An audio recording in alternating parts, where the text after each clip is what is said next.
السلام علیکم ورحمۃ اللہ وبرکاتہ۔ الحمدللہ رب العالمین، اللہم صلی علی محمد وعلی آل محمد۔ 1967 کے اندر مولانا مودودی رحمۃ اللہ علیہ کو ایک خط موصول ہوا جو کہ پاپائے روم نے دنیا بھر کے تنظیموں کو، تحریکوں کو اور مختلف مذاہب کے رہنماؤں کو لکھا۔ وہ خط آج ہم پڑھنے جا رہے ہیں۔ یہ کتاب ہے مولانا مودودی کی عصر حاضر میں امت مسلمہ کے مسائل اور ان کا حل کتاب سے۔ یہ خط لکھا پاپائے روم نے ماہ دسمبر 1967 میں۔ یہ ان کا جب خط آیا پاپائے روم کا کہ عالمی امن کے طور پہ نیکسٹ ایئر کا، نیو ایئر کا آغاز ہو رہا ہے، تو 1 جنوری کو آپ سب جو ہیں وہ عالمی امن کے طور پہ منائیں۔ تو مولانا مودودی نے اس خط کے جواب میں ایک جواب تحریر کیا جو کہ پاپائے روم تک ارسال کیا۔ جو مولانا مودودی نے جواب دیا تھا اس خط کا، وہ آج ہم یہاں پر پڑھنے جا رہے ہیں۔ تو آئیے، یہ 224 صفحہ ہے، 224 نمبر پیج ہے اس کتاب کا، کہ مولانا مودودی نے پاپائے روم کو کیا جواب دیا اس عالمی امن کے طور پہ نیو ایئر کو منانے کے حوالے سے۔ تو آئیے ذرا یہ خط کا جواب پڑھتے ہیں۔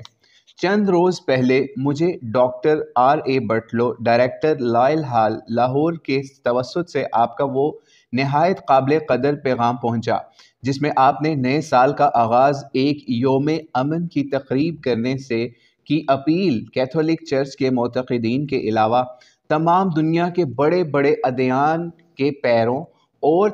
تمام نیک خواہشات رکھنے والے لوگوں سے اپیل کی تھی۔ اس پیغام کے متعلق میں نے اپنے خیالات آپ تک جلدی پہنچانا چاہتا تھا، مگر رمضان اور عید الفطر کی مصروفیات اس میں مانے رہیں۔ اب پہلی فرصت میں آپ کو خطاب کر رہا ہوں۔ میں آپ کو اس بات پر مبارکباد دیتا ہوں کہ آپ نے ایک ایسے مقصد کی طرف دنیا کے انسانوں کو دعوت دی جو سب کا مشترک مقصد ہے،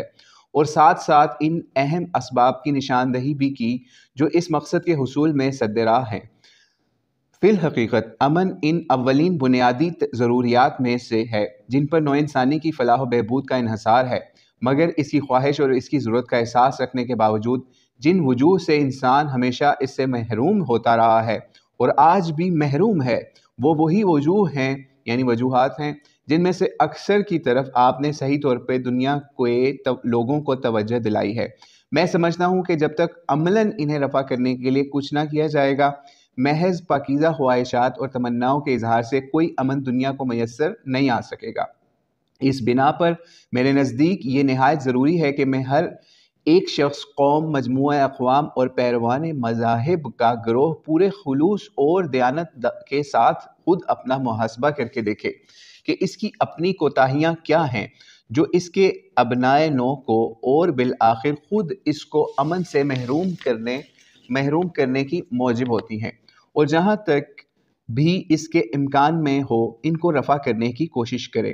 اس طرح ہم میں سے ہر ایک کو پوری صاف گوئی کے ساتھ اصلاح کی نیت سے نہ کہ تلخی پیدا کرنے اور بڑھانے کے لیے دوسرے گروہوں کے نیک نیت لوگوں تک یہ بات پہنچانی چاہیے کہ ان کے طرز عمل میں کیا چیزیں ایسی ہیں جو اس کے گروہ کے لیے موجب اذیت ہوتی ہیں، تاکہ وہ انہیں رفع کرنے کی کوشش کر سکیں۔ ٹھیک اسی غرض کے لیے میں آپ کو چند ایسے امور کی طرف توجہ دلا رہا ہوں جو مسلمانوں کے لیے اپنے مسیحی بھائیوں سے وجہ شکایت ہیں، تاکہ کیتھولک چرچ کے پیشوائے اعظم ہونے کی حیثیت سے جو غیر معمولی اثر و رسوخ آپ کو مسیحی دنیا میں حاصل ہے، اس سے کام لے کر آپ ان کی اصلاح کی صحیح فرمائیں۔ میں اس بات کا خیر مقدم کروں گا کہ ہمارے مسیحی بھائیوں کے لیے ہمارے طرز عمل میں اگر کوئی چیز معقول وجہ شکایت ہو تو وہ ہمیں بتائی جائے۔ ہم انشاءاللہ ان کو رفع کرنے کی کوشش میں کوئی دقیقہ اٹھا نہیں رکھیں گے۔ دنیا میں امن اور صلح و آشتی کی فضا پیدا کرنے میں ہم سب اسی طرح مددگار بن سکتے ہیں کہ ایک دوسرے کے ساتھ انصاف کریں، دوسروں سے فیاضانہ سلوک کرنے کی فراخ حوصلگی اگر ہم میں موجود نہ بھی ہو تو کم از کم اتنا تو ہو سکے کہ دوسروں کی حق تلفی کرنے یا ان کو اذیت دینے سے تو ہم باز رہیں۔ مسیحی بھائیوں کے طرز عمل میں جو امور کسی ایک ملک یا قوم کے نہیں بلکہ پوری دنیا کے مسلمانوں کے لیے وجہ شکایت ہیں، انہیں میں کسی لاگ لپیٹ کے بغیر مختصراً آپ سے بیان کر دیتا ہوں۔ نمبر 1، یعنی وہ ایشوز جو مسیحی اقوام سے یا مسیحی قوم سے مسلمانوں کو یا دنیا کے لوگوں کو ہیں، وہ پرابلمز مولانا یہاں پہ ہائی لائٹ کرنے جا رہے ہیں۔ نمبر 1، ایک مدت دراز سے مسیحی اہل علم اپنی تحریروں اور تقریروں میں سیدنا محمد علیہ الصلوۃ والسلام، قرآن اور اسلام پر جو حملے کر رہے ہیں اور آج بھی جن کا سلسلہ جاری و ساری ہے، وہ مسلمانوں کے لیے انتہائی موجب اذیت ہیں۔ میں حملے کا لفظ قصداً استعمال کر رہا ہوں تاکہ آپ کو یہ غلط فہمی نہ ہو کہ ہماری شکایت معقول علمی تنقید کے خلاف ہے۔ علمی تنقید اگر دلیل کے ساتھ اور تہذیب کی شائستگی کے حدود میں ہو تو خواہ وہ کیسی سخت اعتراضات پر مشتمل ہو، اس پر برا نہیں مانتے بلکہ اس کا خیر مقدم کرتے ہیں اور دلیل کا جواب دلیل سے دینے کے لیے تیار ہیں۔ ہمیں جا بجا شکایت اور ان حملوں کے خلاف جو جھوٹے اور رقیق الزامات کی صورت میں نہایت دل آزار زبان میں کیے جاتے ہیں، اب تک بھی کیے جا رہے ہیں۔ جہاں تک مسلمانوں کا تعلق ہے تو حضرت مریم اور حضرت عیسیٰ ان کے خلاف، یعنی حضرت مریم سلام اللہ علیہا اور حضرت عیسیٰ علیہ السلام کا انتہائی ادب و احترام ملحوظ رکھتے ہیں، اور ان کے خلاف کوئی بات خلاف ادب بات زبان سے نکالنا ہمارے عقیدے میں کفر ہے۔ آپ کوئی مثال ایسی نہیں دے سکتے کہ مسلمان نے کبھی سیدنا مسیح علیہ السلام یا ان کی والدہ ماجدہ کی شان میں کوئی بے ادبی کی ہو۔ اگرچہ ہم حضرت مسیح کی الوہیت کے قائل نہیں ہیں، مگر ان کی نبوت پر ہمارا ویسا ہی ایمان ہے جیسا کہ نبی علیہ السلام کی نبوت پر ہے۔ اگر کوئی شخص مسلمان نہیں ہو سکتا، کوئی شخص اس وقت تک مسلمان نہیں ہو سکتا جب تک وہ محمد علیہ السلام کے ساتھ ان پر بھی، دوسرے انبیاء پر بھی ایمان نہ لائے، یعنی حضرت مسیح علیہ السلام پر۔ اور اسی طرح ہم قرآن ہی کو نہیں بلکہ تورات اور انجیل کو بھی خدا کی کتابیں تسلیم کرتے ہیں۔ ٹھیک ہے، اس کی آگے بھی تفصیل آ رہی ہے، لیکن ہم دوسرے پوائنٹ کے اوپر چلتے ہیں۔ دوسرا پوائنٹ ہے جو انہوں نے اعتراض اٹھایا، پہلا جو ہو گیا اس کے بعد دوسرا اعتراض ہے مسیحی مشن اور مشنری ایک مدت دراز سے مسلمان ممالک میں مسیحیت پھیلانے کے لیے جو طریقے استعمال کر رہے ہیں اور کر رہے ہیں، وہ بھی دنیا کے مسلمانوں کے لیے ایک بڑی وجہ شکایت ہے۔ دوسرے ملکوں اور آبادیوں میں ان کا طرز عمل جو بھی ہو، اس سے ہمیں کوئی بحث نہیں، مگر مسلمان ملکوں میں آبادیوں میں ہمارا تجربہ اور مشاہدہ یہ ہے کہ انہوں نے محض تبلیغ پر اکتفا نہیں کیا، بلکہ اس سے تجاوز کر کے دوسرے متعدد ایسے طریقے اختیار کیے ہیں جو تبلیغ کی بجائے سیاسی دباؤ، معاشی تنوع و تحریض اور اخلاقی و اعتقادی تخریب کی تعریف میں آتے ہیں، جنہیں مشکل ہی سے کوئی معقول آدمی اشاعت مذہب کے جائز ذرائع میں استعمال کر سکتا ہے۔ افریقہ کے ایک بڑے حصے میں انہوں نے استعماری طاقتوں کی مدد سے مسلمانوں کو تعلیم سے محروم کیا، درسگاہوں کے دروازے ہر اس شخص پر بند کر دیے جو مسیحیت قبول نہ کرے یا کم از کم اپنا اسلامی نام ترک کر کے مسیحی نام نہ اختیار کر لے۔ ٹھیک ہے، جن کی بیشتر آبادی مسلمان ہے، یعنی مسیحیوں کی طرف سے جو ظلم ہو رہے ہیں مسلمانوں کے اوپر افریقہ کے علاقوں میں، اس کا بھی یہاں پر تذکرہ کیا جا رہا ہے۔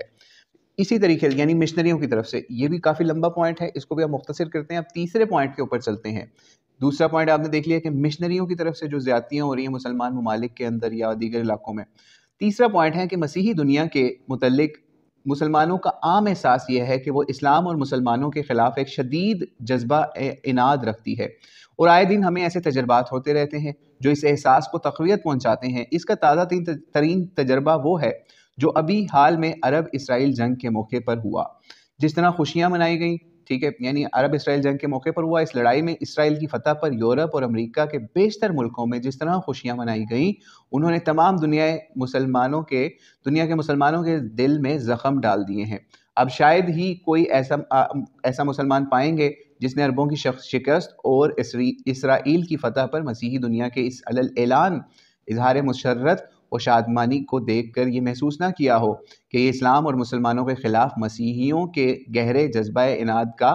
مظاہرہ تھا۔ فلسطین میں اسرائیل کی ریاست جس طرح بنی بلکہ بنائی گئی، اس کی تاریخ کسی سے پوشیدہ نہیں ہے۔ 2000 برس سے فلسطین عرب آبادی کا وطن تھا۔ موجودہ صدی کے آغاز میں وہاں یہودی آبادی 8% سے زیادہ نہ تھی۔ اس حالت میں برطانوی حکومت نے اس کو یہودیوں کا قومی وطن بنانے کا فیصلہ کیا، اور مجلس اقوام نے نہ صرف اس فیصلے کی توثیق کی بلکہ برطانوی حکومت کو فلسطین کا مینڈیٹ دیتے ہوئے یہ ہدایت کی کہ وہ یہودی ایجنسی کو باقاعدہ شریک حکومت بنا کر اس تجویز کو عملی جامہ پہنائے۔ ٹھیک ہے، آگے مزید جو اسرائیل کی طرف سے جو مظالم ہوئے اس کا بھی ذکر یہاں پہ آ رہا ہے، اور اس میں مسیحیوں کا جو کردار ہے وہ بھی مولانا نے ہائی لائٹ کیا۔ ٹھیک ہے، اور آگے فورتھ اور لاسٹ پوائنٹ جو مولانا مودودی نے ہائی لائٹ کیا، جو مسیحیوں کی طرف سے مسلمانوں کے لیے بہت دشمنی کا باعث شو کر رہی ہے وہ چیز، اور اس سلسلے میں ایک آپ کہتے ہیں چوتھا پوائنٹ ہے، اس سلسلے میں ایک زیادتی ایسی بھی ہے جو خود آپ کی طرف سے ہو رہی ہے، یعنی پوپ کی طرف سے، اگرچہ میں سمجھتا ہوں کہ وہ نیک نیتی کے ساتھ ہے اور آپ کو غالباً یہ احساس نہیں ہے کہ در حقیقت وہ ایک زیادتی ہے۔ میرا اشارہ آپ کی اس تجویز کی طرف سے ہے کہ قدیم بیت المقدس کو بین الاقوامی کنٹرول میں دے دیا جائے۔ آپ شاید تجویز اس خیال سے پیش کر رہے ہیں کہ اس طرح یہ مقدس شہر لڑائی جھگڑے سے محفوظ رہے گا، لیکن در حقیقت اس کا نتیجہ ایک اور ظلم کی شکل میں رونما ہوگا۔ ظاہر ہے کہ بین الاقوامی کنٹرول اسی بین الاقوامی ادارے کے ہاتھ میں ہوگا جس نے اسرائیل کی یہ مصنوعی ریاست بنائی ہے، جو آج تک اسرائیل کی کسی جارحیت کو نہ روک سکا ہے، نہ اس کے ہو جانے کے بعد اس کا تدارک کر سکا ہے۔ اس ادارے کے کنٹرول میں جب یہ شہر آ جائے گا تو وہ یہودیوں کے لیے بیت المقدس میں آباد ہونے کے دروازے اس طرح چوپٹ کھول دے گا جس طرح مجلس اقوام کے انتداب کے تحت برطانوی حکومت نے یہودی مہاجرین کے لیے فلسطین کے دروازے کھولے تھے، اور پھر یہودیوں کو بیت المقدس کی زمینیں اور عمارتیں خریدنے کی وہی سب سہولتیں مہیا یا فراہم کر دی جائیں گی جو برطانوی انتداب اس سے پہلے فلسطین میں ان کو فراہم کر چکا ہے۔ اس طرح تھوڑی مدت کے اندر یہ شہر عملاً یہودی شہر بن جائے گا اور وہ یہودی اس پر قابض ہوں گے۔ یعنی مولانا مودودی نے اس خط میں جو چیزوں کا اظہار کیا وہ اب تقریباً پوری ہو چکی ہیں۔ وہ یہودی اس پر قابض ہوں گے جن کے دلوں میں نہ مسیحی مقدسات کا کوئی احترام ہے نہ اسلامی مقدسات کا۔ میں آپ کے پیغام کے جواب میں اس طویل مراسلے اور اس صاف گوئی پر معذرت خواہ ہوں، مگر میں آپ کو بتانا اپنا فرض سمجھتا تھا کہ قیام امن کی اصل رکاوٹیں کیا ہیں جنہیں دور کرنے کے لیے عملاً کچھ کرنے کی ضرورت ہے۔ اس کے ساتھ میں پھر اس بات کا اعادہ کرتا ہوں کہ اگر اسلامی دنیا کی طرف سے کوئی ایسی بات ہو جسے عالمی جو امن عالم کی راہ میں رکاوٹ سمجھا جائے تو وہ مجھے بتائی جائے۔ مجھ کو جو تھوڑا بہت اثر دنیا اسلام میں حاصل ہے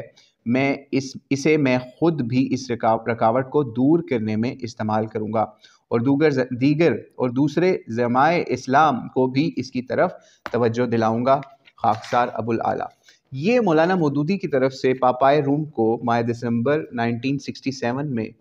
خط کا جواب دیا گیا، جس کو ہم نے آج مولانا مودودی کی اس کتاب امت مسلمہ کے مسائل اور ان کے حل سے آپ کے سامنے پیش کیا کہ مولانا مودودی نے کس طریقے سے مسلمانوں کے مقدمے کو یا مسلمانوں کے سٹانس کو پاپائے روم کے سامنے پیش کیا کہ عالمی امن کے اصل میں جو پرابلمز ہیں اس کے اندر مسیحیوں کی طرف سے کیا ظلم و زیادتیاں ہیں مسلمانوں کے اوپر، جن کو روکنے کی ضرورت ہے، تو امن و امان کے لیے ہم لوگ بھی تیار ہیں۔ تو اللہ کریم سے دعا ہے مولانا مودودی کے اوپر کروڑوں رحمتیں فرمائے اور مسلمانوں کو اور پوری دنیا کو امن کی صورتحال نصیب فرمائے۔ واللہ اعلم بالصواب۔ السلام علیکم ورحمۃ اللہ وبرکاتہ۔